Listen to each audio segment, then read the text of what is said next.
Hey guys, John V here from PhoneArena. Right now you're watching our in-depth video review of the HTC 8X for AT&T. It's going to be one of the very first Windows Phone 8 devices to come to market, and it has a very stylish looking design, something not typical we've seen out of HTC's camp, and it's complemented by the wide array of color options that's available in. And on top of that, some beefy specs still. You have a 4.3-inch Super LCD 2 display, 720p resolution. You're going to have 4G LTE connectivity and also a dual-core processor. So all the stuff that you'd want to find in any high-end device. And most importantly, you have the new Windows Phone 8 experience on here. So we're going to check out how that fares and whether or not the HTC 8X can really step up to the challenge. So at first glance, some would believe that HTC took a bit out of Nokia's playbook just because the 8X looks very similar to some of the Nokia Lumia handsets out there on the surface. But as we closely look at it, it's a very different looking handset, unique on its own, and it's part of the reason why the HTC 8X stands out. It's in stark comparison to the colder industrial designs we've seen put out by HTC, and we definitely like where they're going with this Windows Phone 8 device. It's very attractive, especially with the color options available to it. It adds a sense of character to the device. On top of that, very comfortable to hold in the hand just because it has some contoured edges which converge together towards the back. Really gives it a good grip in the hand. On top of that, it maintains a very clean appearance thanks to the soft touch material, and it's pretty svelte, lightweight, and also has a good durability to it. It has all the qualities we'd love about any stylish looking handset. Complementing its stylish design, the HTC 8X features a modest-sized 4.3-inch 720p Super LCD 2 panel, so that's 720 by 1280 pixels, and when you factor in the size, it has a superb amount of pixel density, one of the highest out there on any display.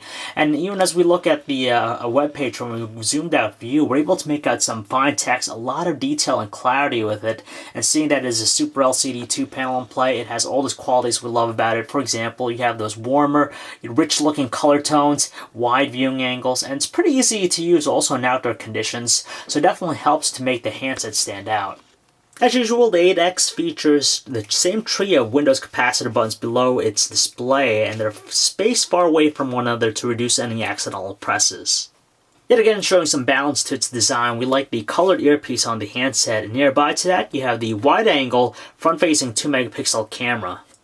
As much as we adore the handset's uniform and clean-looking design, we're not fans of its physical buttons, both the dedicated power button and also the volume control, just because they're flush and very hard to feel out. On the other hand, we really appreciate that the handset offers a 2-level shutter key, so you can quickly launch the camera UI at any time by long pressing on it. So rounding things out, the handset also features around its trim a 3.5mm headset jack and noise cancellation microphone. You have the micro SIM slot right there. You need a removable tool to gain access to it. And you also have the micro USB port, standard microphone. With the USB port, you only get data and charging connectivity. In the rear, we find the handset's 8-megapixel autofocus camera, which features HTC's ImageSense technology and an f2.0 lens. It also has 1080p video recording and also an LED flash. And towards the bottom edge here, you have these microdots, which are in unison to one another, and they consist of the handset's speaker grille. As you can probably tell from the logo right there, the handset also features Beats audio support, which amplifies the volume output of the 3.5mm headset jack and also a speaker. With its unibody construction, there's no access to its 1800 mAh battery, nor does the handset offer a micro SD card slot. At long last, we're finally able to experience Windows Phone 8 in all of its glory here on the HTC 8X, but quite frankly, we gotta say, we're rather disappointed with the overall outcome, just because it's kind of lacking some much-needed improvements to really separate itself from the previous experience we found with Mango. Sure, there are some new visual, improvements, for example, here at the start screen, but beyond that, we're gonna show you why it hasn't really leapfrogged versus the previous versions. The biggest noticeable change with Windows Phone 8 is definitely the start screen here. Whereas before it was only taking up a small strip of the display, it's now full size, so it takes advantage of that. It definitely comes off as an appealing thing just because you have all these dynamic live tiles doing some other things, whether it be aggregating information or just having some neat effect to it. There's still also a decent amount of personalization to an extent. Now that the live tiles, you can resize them to 3 different options here, whether you have the full one right there, half or even the quarter one right there. So it's pretty nice having that. And of course, you could always move them around to your liking. But the wallpaper, there's no background wallpaper still like that, but it's only available in the lock screen.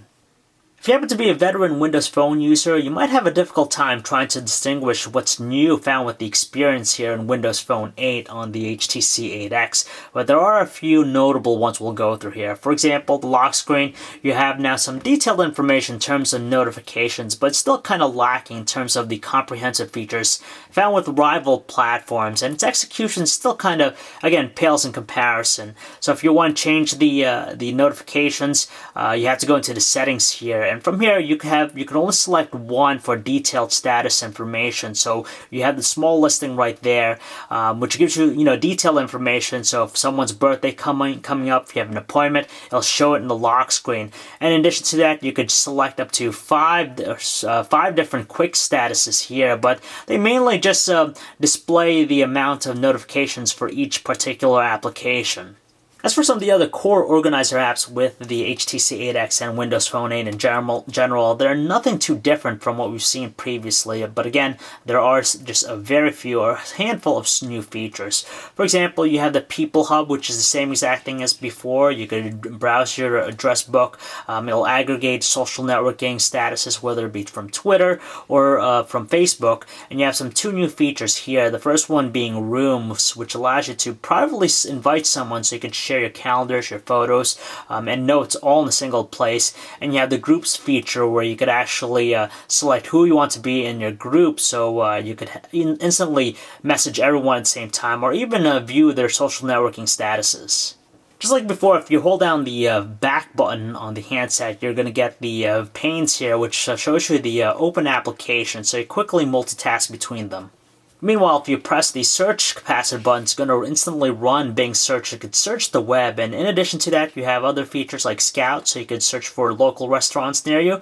You could also tag music here, and even have the Vision function, which allows you to scan barcodes, QR codes, and even other items.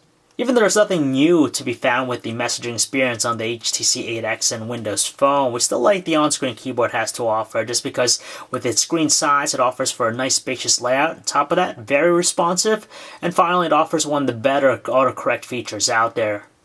Likewise, we could say the same thing about the email experience here, just because, again, nothing really new, same exact layout, presentation style as before. It would have been nice to see a new select all function, so you don't have to worry about selecting everything manually. But besides that, it's still very easy to use, simple setup too, and it works well. Just as we know playing around with Windows Phone devices in the past, it doesn't require that much processing power to actually perform well. And that's the same thing we're going to find here with the HTC 8X and Windows Phone 8. The handset's powered by a dual-core 1.5 GHz Qualcomm Snapdragon S4 Plus processor with 1 GB of RAM, and honestly, it might not really enthrall us just like what you find on some quad-core devices out there, but regardless of that, it still provides for one fluid and instantaneous performance in pretty much all aspects. So whether you're opening up applications, surfing the web, or even playing game, it maintains that fluid rate throughout everything.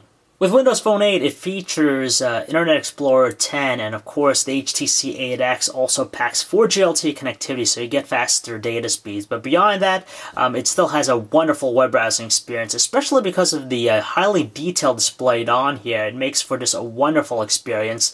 Not only does it maintain those same fluid navigational controls, but pages load up, and everything just comes together to offer us one refined experience. Some of the new things you'll find with the web browser and Internet Explorer 10 is the fact that you have the ability to share pages through messaging, email, or even social networks. And on top of that, they finally brought back the Find On Page feature, which was gone when Windows Phone Mango arrived.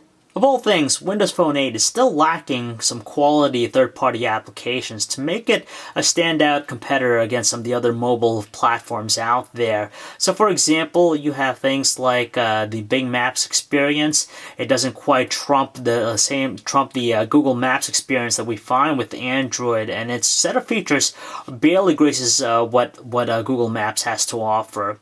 On top of that, HTC's presence is kind of lacking just because there's nothing really prevalent with it. You have the HTC hub here, but it does nothing more than just aggregates the weather, the stocks, and even the news. Same exact experience that we've seen on previous HTC Windows phones out there. And finally, just another example of why it's lacking quality apps. For example, the YouTube application for Windows Phone does nothing more than just launch the Internet Explorer 10 browser and redirects us to their mobile-friendly website. By now, we would have liked to see some sort of better execution with that. Hardly a shocker, the music player here with Windows Phone 8 is the same exact one we've seen on previous versions. It still has that slick-looking interface here with the interface formerly known as Metro. As you're playing a song, it displays some detailed information, for example, the album cover, the track information, and on-screen controls. As far as the audio quality of the speaker, though, it's kind of lacking with its volume output, but luckily, the audio output is amplified when you have Beats audio enabled, so if you put in a pair of headphones, we definitely notice some punchier tones. Obviously, we can't complain about the video watching experience on the HTC 8X just because it has a beautiful looking screen and it actually is able to play high definition videos with no fluff at all, just like the one we have here, which is encoded in DivX 1920 by 1080 resolution. You can tell moving at a good rate, nice punchy colors, good details, so it's more than usable. So here's a camera UI on the HTC 8X, and it's just like other Windows phones and Windows Phone devices in the past. Very clean looking interface here. If you swipe to the right, you could gain access to the camera roll, so you could preview stuff very quickly. As far as settings options and scene modes, it's the same amount that we've seen before. You could apply different effects, change the resolution, the ISO, exposure, and all that, but it's missing some key contemporary features. For example, multi-burst shot, and even the ability to snap photos while shooting video.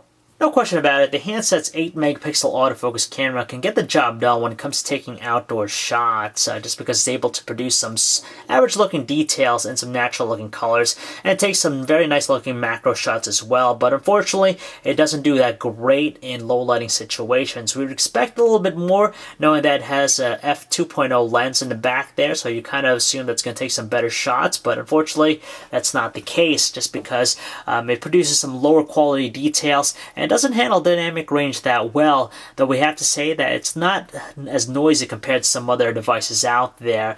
As far as its LED flash is concerned, it manages to add some hard lighting, which tends to oversaturate the photos. As for its 1080p high-definition video recording, again, it's more than usable for most occasions. It has some sharp-looking details, it moves fluidly at 29 frames per second, and it doesn't have too much artifacting when panning very quickly. But some of the noticeable distractions that we find is the very slow exposure adjustment, and top of that, in windy conditions, it tends to have a fair amount of distortion with audio recording. Call quality is nearly perfect on the HTC 8X just because with its earpiece produces a very strong volume output and voices on both ends of the line are clear and distinctive, no evidence of any background noise or distortion. Unfortunately though, we can't say the same thing about its speakerphone just because it's kind of lacking in overall volume output. During our time testing that handset, we didn't notice any major fluctuations with signal strength, and on top of that, it didn't drop any phone calls. Using the handset strictly with HSPA Plus connections, its battery life is average at best. On a full charge, we're able to get a solid day of normal usage, but again, if you're going to be in an LTE area and use that constantly, you could expect its 1800 mAh battery to produce lower results. Another feature worth pointing out on the HTC 8X and Windows Phone 8 in general is the new tap and send feature found with it. So basically it relies on NFC, so you could just tap both devices against one another and you'll be able to share a variety of different multimedia content. At $100 a 2-year contract, there's a lot to like about the HTC 8X just because it has that great balance between price point, design, and performance, and really will stand out to be a wonderful Windows Phone device. But when you compare this to some of the smartphone elites out there, it might have a difficult time trying to keep up. We definitely love the design of the handset. It's by far the biggest and most attractive thing about it. It's so out of the box and uncharacteristic design that we've seen from HTC, but at the same time, it kind of makes it very compelling looking thing. Beyond that, as far as the Windows Phone 8 experience is concerned, we're again kind of disappointed with their overall offering. We were expecting something a little bit more comprehensive, but it doesn't really drastically differentiate itself or improve itself much compared to previous versions of the platform, and still kind of lagging in terms of the functionality found with its main rivals in Android. But regardless of that, it's still a wonderful device. If you're looking for a Windows Phone handset, this is definitely something you want to take a look at. So if you'd like to learn more about the HTC 8X, guys, you can check out our website, PhoneArena.com. It's John V. Thanks for watching.